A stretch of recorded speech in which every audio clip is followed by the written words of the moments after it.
समुची मेरी इधर लीडरशिप सूबाई लीडरशिप जिला प्रधान जिला जनरल सकत्तर साहबान मेरे सामने बैठे मेरे जुझारू साथी भैनों ते भराओ,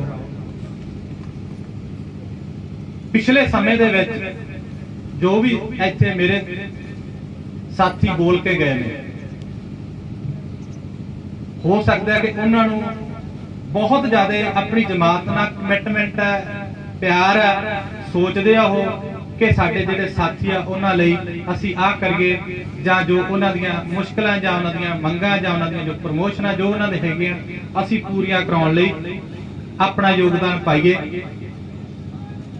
परंतु मैं इत्थे तुहानूं इस अज वाली गल तो पिछली गल थोड़ी जी दसना चाहुंदा कि तुहाडे हिस्से की आया। ਤੁਹਾਡੇ ਹਿੱਸੇ ਉਹ ਆਇਆ ਜਦੋਂ ਕੋਰੋਨਾ ਪੀਰੀਅਡ ਦੇ ਵਿੱਚ ਕੋਈ ਵੀ ਡਿਪਾਰਟਮੈਂਟਲ ਜਥੇਬੰਦੀ ਕੋਈ ਫੈਡਰੇਸ਼ਨ ਲੜਨਾ ਨਹੀਂ ਚਾਹੁੰਦੀ ਸੀ, ਤੁਸੀਂ ਸਭ ਤੋਂ ਪਹਿਲਾਂ ਰੈਲੀਆਂ ਕਰਨੀਆਂ ਸ਼ੁਰੂ ਕੀਤੀਆਂ, ਸਭ ਤੋਂ ਪਹਿਲਾਂ ਸੰਘਰਸ਼ ਤੁਸੀਂ ਸ਼ੁਰੂ ਕੀਤਾ। ਸਭ ਤੋਂ ਪਹਿਲਾਂ ਡੀਸੀ ਦਫ਼ਤਰ ਨੇ ਇਸ ਸਾਲ ਦੇ ਵਿੱਚ ਲਗਾਤਾਰ 15 ਦਿਨ ਸਮੂਹ ਛੁੱਟੀ ਲੈ ਕੇ ਪੰਜਾਬ ਦੇ ਦਫ਼ਤਰ ਬੰਦ ਰੱਖੇ ਆ। ਪਿਛਲੇ 2 ਮਹੀਨੇ ਦੇ ਵਿੱਚ 5 ਸਟੇਟ ਪੱਧਰ ਦੀਆਂ ਰੈਲੀਆਂ ਕੀਤੀਆਂ, ਤੁਸੀਂ ਕੀਤੀਆਂ। ਕਾਂਗੜ ਦੇ ਵਿੱਚ ਰੈਲੀ ਹੋਈ ਆ, ਬਠਿੰਡੇ ਦੇ ਵਿੱਚ ਰੈਲੀ ਹੋਈ, ਚਾਹੇ ਸ੍ਰੀ ਅੰਮ੍ਰਿਤਸਰ ਸਾਹਿਬ ਅਸੀਂ ਪੈਦਲ ਯਾਤਰਾ ਕਰਕੇ ਗਏ, ਜਿੱਥੇ ਵੀ ਅਸੀਂ ਗਏ ਆ ਸਾਡੀ ਸ਼ਮੂਲੀਅਤ ਲਾਸਟ ਰੈਲੀ ਤੇ ਕਾਂਗੜ ਦੇ, ਜਿਹਦੀ ਬਦੌਲਤ ਅੱਜ ਕਾਂਗੜ ਦਾ ਜਿਹੜਾ ਉਹ ਲਾਂਗੜ ਮਤਲਬ ਲਾਹ ਦਾ ਜਿਹੜਾ ਉੱਥੇ ਕਿਹਾ ਸੀ। ਜ਼ਰੂਰੀ ਨਹੀਂ ਕਿ ਅੱਜ ਜੋ ਸਾਥੀ ਇੱਥੇ ਨਹੀਂ ਆਏ, ਤੁਹਾਨੂੰ ਸ਼ਾਇਦ ਨਹੀਂ ਪਤਾ ਹੋਣਾ ਕਿ ਉਹ ਅੱਜ ਕਿਉਂ ਨਹੀਂ ਆਏ, ਮੈਂ ਦੱਸਦਾ ਕਿਉਂ ਨਹੀਂ ਆਏ। ਉਹਨਾਂ ਨੂੰ ਸਾਰਾ ਕੁਝ ਮਿਲ ਗਿਆ शायद यही सोच के, पर जो अज इत्थे साडे साथियों ने बोलिया ना वो जो तुसीं जाके दसोगे मिलिया भी तुहानूं आ कुछ दिता, हरेक जिहड़ा लीडर बोलिया उन्होंने आ किसी ने आ नाम दिता, वो उदों उन्हां दी जिहड़ी थोड़ी मोटी ज़मीर बची जरूर जागूगा। इस करके मैनूं गिला नहीं इस गल दा कि अज तुसीं घट हो जां वध हो, पर जिन्ने बैठे इन्ने कमिटेड हो। मैं तुहाडे लई खड़ा, तुहाडे लई सुबह बाडी खड़ी है और आने वाले दिनों के जो साथी साडे विच नहीं वो भी होणगे, क्योंकि जो कुहाड़ा साडे उत्ते चल रहा किसी पासों मैं जे सांझीआं मंगां दी गल कर ला चाहे डिपार्टमेंटल मंगां दी गल कर ला, एडे वड्डे संघर्ष लड़े होने के बावजूद इत्थों तक कि तुसीं सोच के हैरान होवोगे। मैं उत्ते भी गल कर रहा सी कि डीसी दफ्तर की आ, डीसी दफ्तर की गल कर ली, डीसी दफ्तर के इंपलाई नूं हड़ताल करने की लोड़ नहीं पैनी चाहिए, इन्हां नूं तां काले बिल्ले लाउण की लोड़ भी नहीं रहनी पाउणी चाहिए। परंतु क्यों पई? क्योंकि जिहड़ी पिछले 4.5 साल तो मौजूदा कांग्रेस सरकार है, कैप्टन सरकार है चाहे हुण चन्नी सरकार आ, उन्होंने 23 जिलों के विच 23 डीसी 23 एडीसी 92 एसडीएम ते जीएपीडीओ जेडे पीसीएस आईएएस अफसर बिठाए हुए हैं वो सारे नखट्टू हो गए जिन्होंने साडी गल सरकार कोले नहीं कीती। उन्होंने नहीं दिंदा कि साडे कोल स्टाफ की कमी है, असीं स्टाफ अपने लिए मंगदे हैं, असीं स्टाफ उन्हां लिए मंगदे हैं। जे लोग चाहुंदे हैं कि सानू सर्विस होनी चाहिए है, डीसी दफ्तर दे विच आ काम होण ते साडा इन्ना टाइम लग गया, लोकां नूं नहीं पता कि इत्थे स्टाफ चाहिए। ਅਸੀਂ ਆਪਣੇ ਲਈ ਮੰਗ ਰਹੇ ਹਾਂ, ਅਸੀਂ ਉਹਨਾਂ ਲੋਕਾਂ ਲਈ ਮੰਗ ਰਹੇ ਹਾਂ ਜਿਨ੍ਹਾਂ ਨੂੰ ਸਟਾਫ ਦੀ ਲੋੜ ਆ, ਜਿਨ੍ਹਾਂ ਦੇ ਕੰਮ ਇੱਕ ਦਿਨ ਵਿੱਚ ਹੋਣ ਵਾਲਾ ਉਹਨਾਂ ਨੂੰ 2 ਦਿਨ ਲੱਗ ਰਿਹਾ, ਜਿਹੜਾ ਘੰਟੇ ਦੇ ਵਿੱਚ ਹੋਣ ਵਾਲਾ ਉਹ 4 ਘੰਟੇ ਦੇ ਵਿੱਚ ਹੋਣ ਵਾਲਾ ਹੋ ਰਿਹਾ। ਆਨਲਾਈਨ ਦੀ ਗੱਲ ਆਉਂਦੀ ਆ, ਆਨਲਾਈਨ 'ਚ ਕੀ ਆ, ਜਿਹੜਾ ਕੰਮ ਤੇਜ਼ੀ ਨਾਲ ਕਰਨ ਵਾਸਤੇ ਆਨਲਾਈਨ ਕੀਤਾ ਗਿਆ ਸੀ ਉਹਦੇ ਤੇ ਇਹਨਾਂ ਦੇ ਸਰਵਰ ਉਹਨਾਂ ਦਾ ਨੈਟਵਰਕ ਜਿਹੜਾ ਹੈਗਾ ਉਹ ਪੂਰਾ ਹੀ ਨਹੀਂ ਉਤਰਦਾ। ਸਰਕਾਰ ਚਾਹੁੰਦੀ ਹੈ ਕਿ ਇਹ 5G ਜਿੰਨਾ ਕੰਮ ਕਰਨ ਤੇ ਸਰਵਿਸ ਸਾਨੂੰ ਜਿਹੜੀ ਮਿਲ ਰਹੀ ਹੈ ਜਿਹੜੀ ਅਸੀਂ ਪ੍ਰੋਵਾਈਡ ਕਰੀ ਉਹ 2G ਨੇ ਸਪੀਡ ਜਿਹੜੀ। ਕਿਉਂ? ਕਿਉਂਕਿ ਸਾਡੇ ਕੋਲੇ ਸਟਾਫ ਨਹੀਂ, ਅਸੀਂ ਲੋਕਾਂ ਲਈ ਜਿਹੜੀਆਂ ਸਰਵਿਸਿਜ਼ ਆ ਉਹਨਾਂ ਨੂੰ ਜਲਦੀ ਪ੍ਰੋਵਾਈਡ ਕਰਨ ਲਈ ਸਟਾਫ ਮੰਗਦੇ ਆ, ਅਸੀਂ ਪ੍ਰਮੋਸ਼ਨਾਂ ਮੰਗਦੇ ਆ ताकि उन्हां दे जिहड़े बच्चे आ यूथ आ पढ़िया लिखा बेरोजगार फिरदा उन्हां लई मौके पैदा होण, उन्हां लई असीं पोस्टां हेठले पत्तर दियां खाली करिए ताकि वो पोस्टां भरीआं जाण। पर सरकार की कर रही है, जिहड़ियां पोस्टां खाली पईआं जां असीं जदों स्टाफ मंग रहे सी तां उदों सानू स्टाफ देण दी बजाय की जनाम दिता साडे दियां 6 ब्रांचां खत्म कर दित्तियां, सीनियर असिस्टेंट साडे जिहड़े वो पोस्टां घटा दित्तियां गईयां, क्लर्कां दीयां पोस्टां घटा दित्तियां, साडे प्रमोशन मौके घटा दित्ते गए। सरकार की साबित करना चाहती है? मैं चन्नी सरकार नूं इत्थों सवाल पुछदा इत्थों तू पंजाब दी छड्ड, तू रोपड़ डिवीजन की गल कर, रोपड़ जिले की गल कर, कले दी रोपड़ जिले के इस टाइम से 28 तकरीबन असिस्टेंट दी पोस्टां 14 खाली पईयां। जा भरा के दिखा दे, मान लांगे तू सारियां मुलाजमां दी मंगां पूरीआं कर देगा।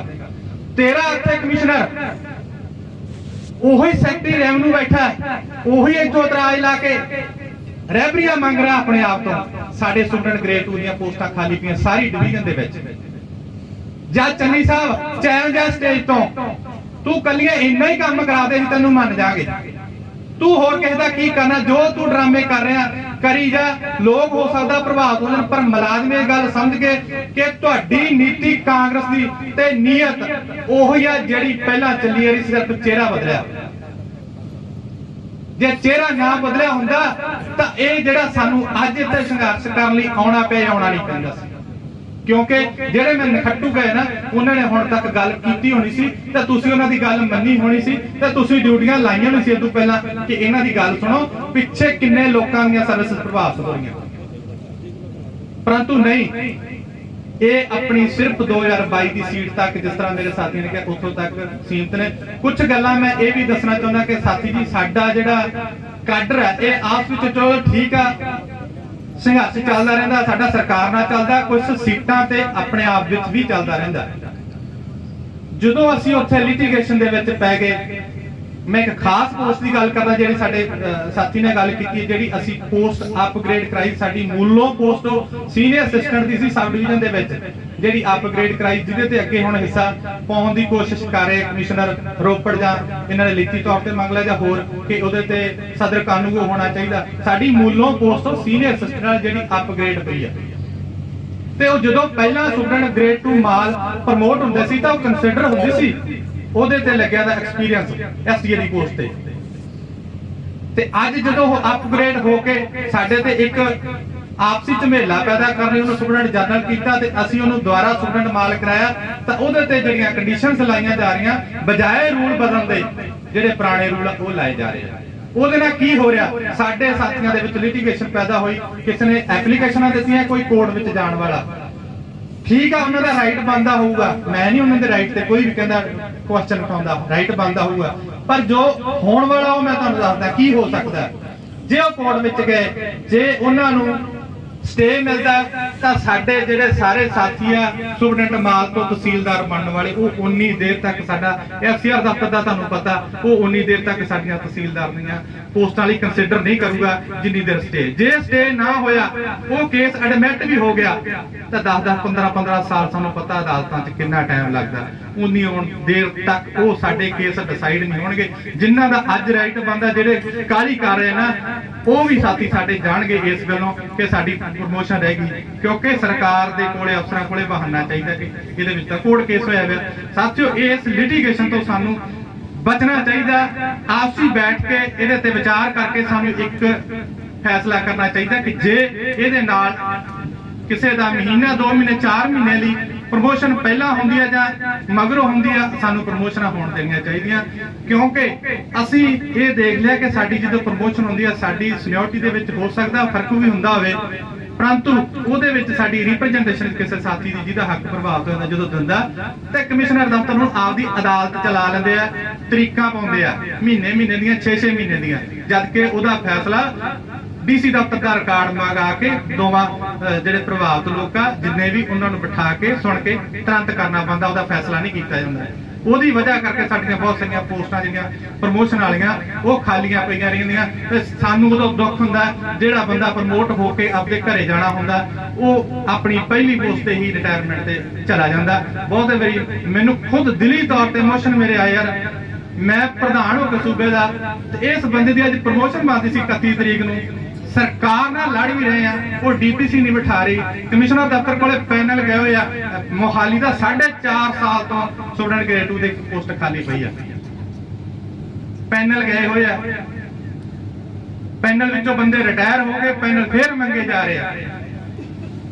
इसे तरह जलंधर होया, हुण जे डीपीसी होनी सी स्टूडेंट ग्रेड 1 दी तां उन्होंने जिहड़े केस मंगे उहदे चों 2-3 बंदे ने प्रमोशन रिफ्यूज कर दी तां दोबारा फिर पैनल मंगे गए।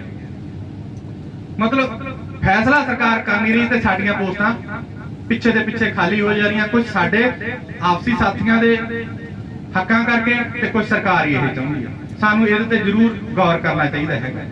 ਦੂਜੀ ਗੱਲ, ਜੋ ਅਸੀਂ ਪੇ ਕਮਿਸ਼ਨ ਤੇ ਕੁਝ ਸਾਡੇ ਸਾਥੀਆਂ ਦੇ ਸਵਾਲਾਂ ਦੇ ਮੈਂ ਜ਼ਰੂਰ ਕਲੀਅਰ ਕਰਨਾ ਚਾਹੁੰਦਾ, ਸਾਨੂੰ ਆਪਸ਼ਨ ਦੇਣੀ ਚਾਹੀਦੀ ਕਿ ਨਹੀਂ ਦੇਣੀ ਚਾਹੀਦੀ ਤੇ ਕੀ ਬਣਦਾ। ਸਾਥੀ ਜੀ, ਉਹਦੇ 'ਚ ਬਿਲਕੁਲ ਕਲੀਅਰ ਗੱਲ ਹੈ ਕਿ 15% ਦਾ ਜਿਹਨੇ ਵਾਧਾ ਜਿਹਨੂੰ ਮਿਲਣਾ ਆਪਸ਼ਨ ਦਿੰਦਾ ਉਹਨੂੰ ਏਰੀਅਰ ਨਹੀਂ ਮਿਲਣਾ। ਦੂਜੇ ਨੇ 31/12/2015 ਦਾ ਲਾਸਟ ਵੇਖਣਾ, ਜੇ ਉਹਦੀ ਬੇਸ ਕਿਤੇ ਬਹੁਤ ਜ਼ਿਆਦਾ ਹੈ ਤਾਂ ਉਹਨੂੰ 2.59 ਨਾਲ ਫਾਇਦਾ ਹੋ ਰਿਹਾ ਹੋਊਗਾ ਤੇ ਕੁਝ ਨੂੰ 2.25 ਦੇ ਨਾਲ ਫਾਇਦਾ ਹੋਊਗਾ। ਪਰ ਸਰਕਾਰ ਨੇ ਜਿਹੜੀਆਂ ਚਾਲਾਂ ਚੱਲੀਆਂ ਉਹ ਸਾਨੂੰ ਵੰਡਣ ਦੀਆਂ ਚੱਲੀਆਂ।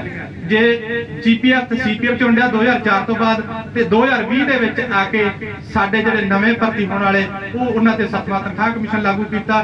ਹੁਣ ਪੇ ਕਮਿਸ਼ਨ ਦੀ ਰਿਪੋਰਟ ਲਾਗੂ ਕੀਤੀ ਤਾਂ 1/1/16 ਤੋਂ ਬਾਅਦ ਵਾਲਿਆਂ ਤੇ ਉਹ ਪੇ ਕਮਿਸ਼ਨ ਦੀ ਰਿਪੋਰਟ ਨਹੀਂ ਲਾਗੂ ਕੀਤੀ ਜਾ ਰਹੀ। ਮੈਂ ਗੱਲ ਇਹ ਕਰਨੀ ਚਾਹੁੰਦਾ ਸੀ ਕਿ ਇਹ ਪੇ ਕਮਿਸ਼ਨ ਦੀ ਆਪਸ਼ਨ ਦੇਣੀ ਵਾਜਬ ਹੈ ਜਾਂ ਨਹੀਂ ਵਾਜਬ। ਜੋ ਲੀਡਰਸ਼ਿਪ ਸੋਚਦੀ ਹੈ ਉਹਦੇ ਮੁਤਾਬਕ ਇਹ ਹੈਗਾ। ਅਸੀਂ ਸਰਕਾਰ ਤੇ ਦੋਸ਼ ਦਿੰਦੇ, ਸਰਕਾਰ ਨੇ ਕਿਹਾ ਵੀ ਆਪਸ਼ਨ ਦਿਓ ਤੇ ਸਰਕਾਰ ਇਹ ਉਹੀ ਲਾਗੂ ਕਰ ਦੂਗੀ। ਸਰਕਾਰ ਤੁਹਾਡੀ ਇਮੀਡੀਏਟ ਕੌਣ ਹੈ? ਜੇ ਤੁਸੀਂ ਆਪਸ਼ਨ ਨਹੀਂ ਦਿੰਦੇ ਤਾਂ ਤੁਹਾਡੇ ਤੇ ਕੀ ਲਾਗੂ ਹੋਣਾ? ਉਹ ਸਰਕਾਰ ਨੇ ਕਹਿਤਾ ਵੀ ਅਸੀਂ ਆਪਦੀ ਮਰਜ਼ੀ ਨਾਲ ਕਰ ਦਾਂਗੇ। ਤੁਸੀਂ ਸਰਕਾਰ ਸਮਝ ਲਿਆ ਕਿ ਸ਼ਾਇਦ ਉੱਤੇ ਬੈਠੇ ਹੋ ਆ, ਉਹ ਤੁਹਾਡਾ ਬਿੱਲ ਕਲਰਕ ਆ, ਤੁਸੀਂ ਆਪਸ਼ਨ ਨਹੀਂ ਦਿੱਤੀ, ਉੱਥੇ ਬੈਠ ਕੇ ਜੋ ਤੁਸੀਂ ਕਰਾ ਸਕਦੇ ਹੋ ਤਾਂ ਕਰਵਾਓ। ਅਸੀਂ ਉਸ ਚੱਕਰਾਂ 'ਚ ਕਿਉਂ ਪੈ ਰਹੇ? ਮਤਲਬ ਕਹਿੰਦਾ ਕਿ ਸਾਨੂੰ ਅੱਜ ਆਪਸ਼ਨ ਦੇਣ ਦੀ ਕਿਉਂ ਲੋੜ ਆ? ਆਪਸ਼ਨ ਦੇਣ ਦੀ ਲੋੜ ਨਹੀਂ ਹੈਗੀ।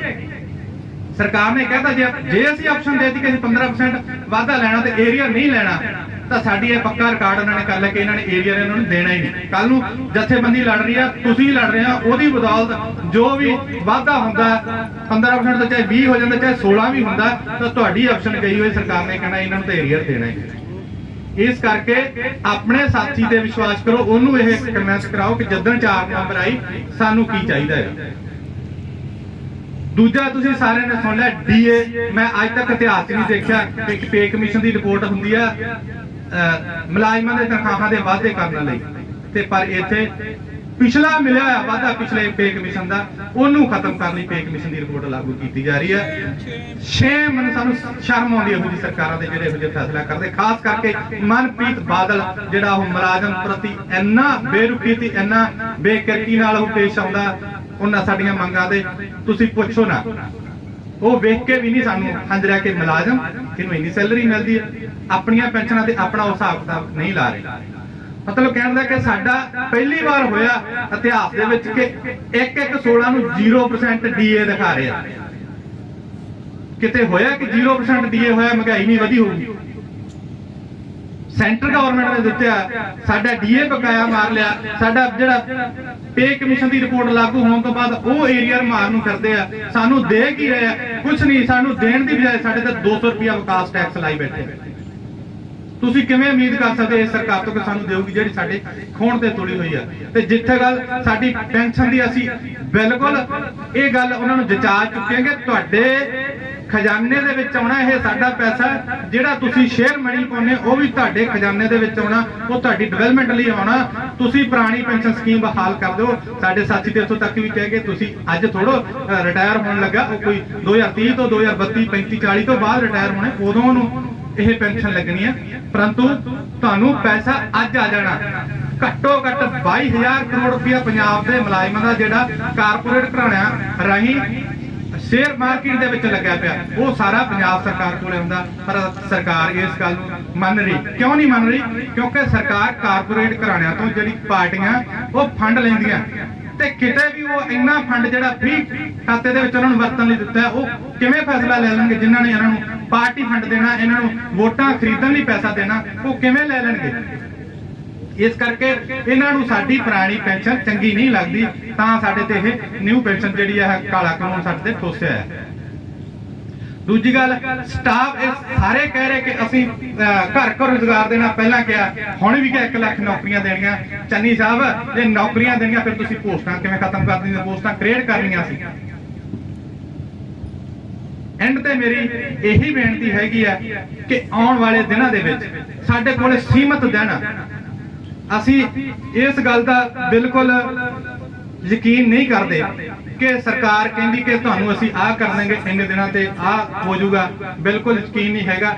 ਪਰੰਤੂ ਸੰਘਰਸ਼ ਦੀ ਰੂਪਰੇਖਾ ਜੋ ਅਸੀਂ ਉਲੀਕਣੀ ਆ ਉਹਦੇ ਲਈ ਸਾਨੂੰ ਥੋੜਾ टाइम जरूर चाहिए।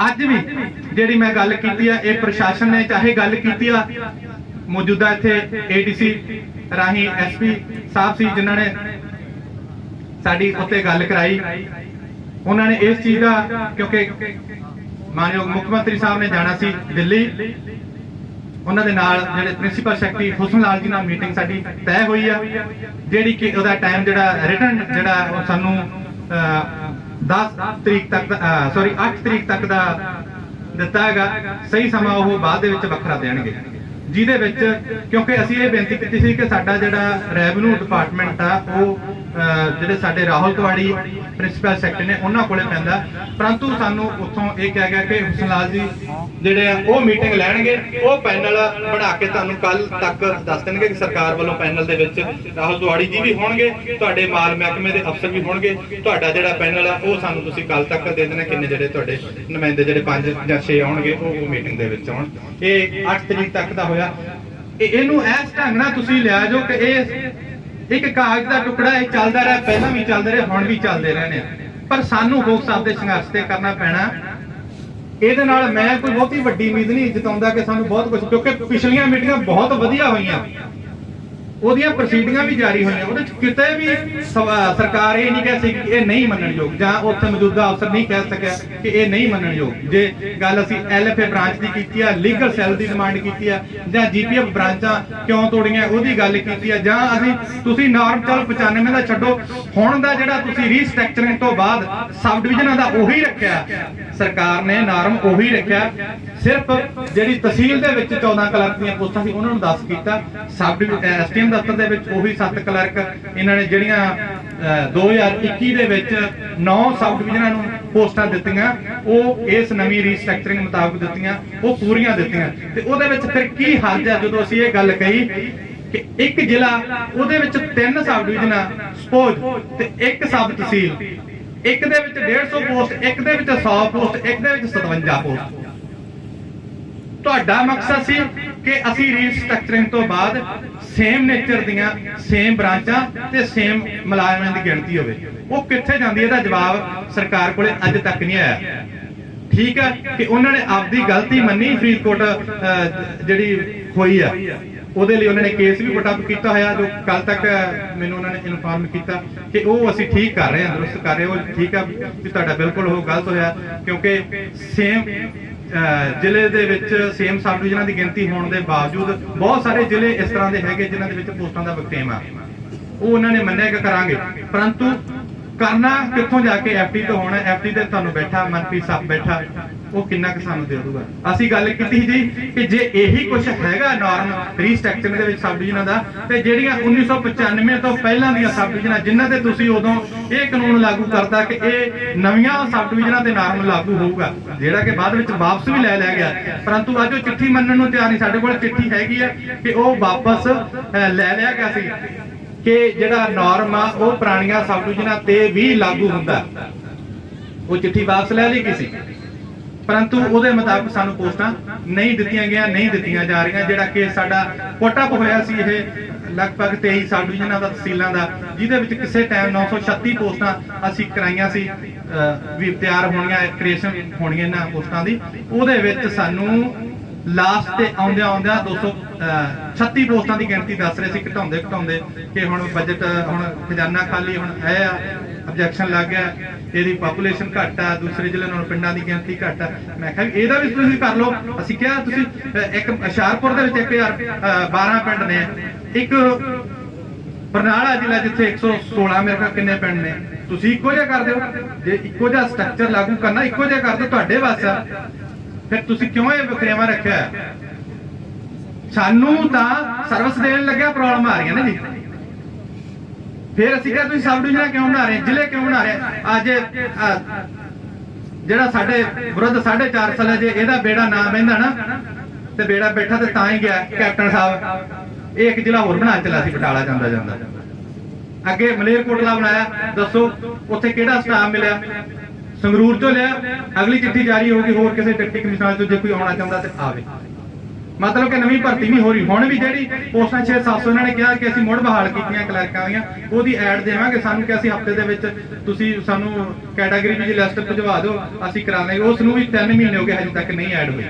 ਤੇ ਹੁਣ ਲਾਸਟ ਚਿੱਠੀ ਕੱਢਦੀ ਕਿ ਡੀਸੀ ਆਪਣੇ ਪੱਧਰ ਤੇ ਇਹ ਐਸਐਸ ਬੋਰਡ ਨੂੰ ਲਿਖਣ ਤੇ ਅੱਗੇ ਚੋਣ ਜਾਬਤਾ ਆ ਰਿਹਾ। ਹੁਣ ਤੁਹਾਨੂੰ ਪਤਾ ਹੀ ਭਰਤੀ ਕਿੰਨੀ ਕੁ ਹੋਣੀ ਹੈ। ਸਾਡੀਆਂ ਮੰਗਾਂ ਬਿਲਕੁਲ ਜਾਇਜ਼ ਆ। ਜੇ ਅਸੀਂ ਨਾਇਬ ਤਹਿਸੀਲਦਾਰ ਦਾ ਕੋਟਾ ਮੰਗਦੇ ਆ 25%, ਇਹ 1997 ਦੇ ਮੇਰੇ ਕੋਲੇ ਪਏ ਆ ਸਾਡੇ ਜਿਹੜੇ ਮਤੇ ਪਾਏ ਹੋਏ। ਅਸੀਂ ਉਦੋਂ ਵੀ ਮੰਗਦੇ ਸੀ। ਜੇ ਉਹਦੇ ਵਿੱਚ ਡੀਆਰਏ ਕੋਟੇ ਦੀ 2% ਦੀ ਗੱਲ ਸੀ, ਉਦੋਂ ਪਹਿਲਾਂ ਅਸੀਂ ਮਾਨਯੋਗ ਅਦਾਲਤ ਦੇ ਰਾਹੀਂ ਪ੍ਰਾਪਤ ਕੀਤਾ ਸੀ। ਜਿਹੜਾ ਇਹਨਾਂ ਨੇ ਨਵੇਂ 2019 ਦੇ ਰੂਲ ਨਾਇਬ ਤਹਿਸੀਲਦਾਰ ਦੇ ਜਦੋਂ ਗਰੁੱਪ ਬੀ ਵਿੱਚ ਆਉਣ ਕਰਕੇ ਬਣਾਇਆ, ਤੇ ਉਹ ਸਾਡਾ ਕਾਨੂੰਗੋ ਫੀਲਡ ਕਾਨੂੰਨ ਬਣ ਦਿੱਤਾ। ਸਾਡੀ ਉਦੋਂ ਵੀ ਮੰਗ 25% ਦੀ ਸੀ। ਅੱਜ ਵੀ ਅਸੀਂ ਉਹਨਾਂ ਮੰਗਾਂ ਤੇ ਕਾਇਮ ਆ। ਜੇ ਅਸੀਂ ਪੋਸਟਾਂ ਦੇ ਵਿੱਚ ਨਾਮ ਬਦਲਣ ਦੀ ਗੱਲ ਕੀਤੀ ਹੈ, ਇਹ ਵੀ 97 ਦੇ ਵਿੱਚ ਸਾਡੀ ਸਟੂਡੈਂਟ ਗ੍ਰੇਡ 1 ਦਾ ਨਾਮ ਬਦਲਣ ਦੀ ਗੱਲ ਕੀਤੀ ਸੀ ਪ੍ਰਬੰਧਕੀ ਅਫਸਰ। ਕਿਉਂਕਿ ਉਹਦਾ ਕਾਰਨ ਆ, ਤੁਸੀਂ ਦੇਖੋ ਡੀਸੀ ਦਫ਼ਤਰ ਅਹਿਮ ਦਫ਼ਤਰ ਹੈ ਪ੍ਰਸ਼ਾਸਨ ਦਾ, ਜਿਹਨੂੰ ਇੱਕ ਪ੍ਰਯੋਗਸ਼ਾਲਾ ਬਣਾਤਾ।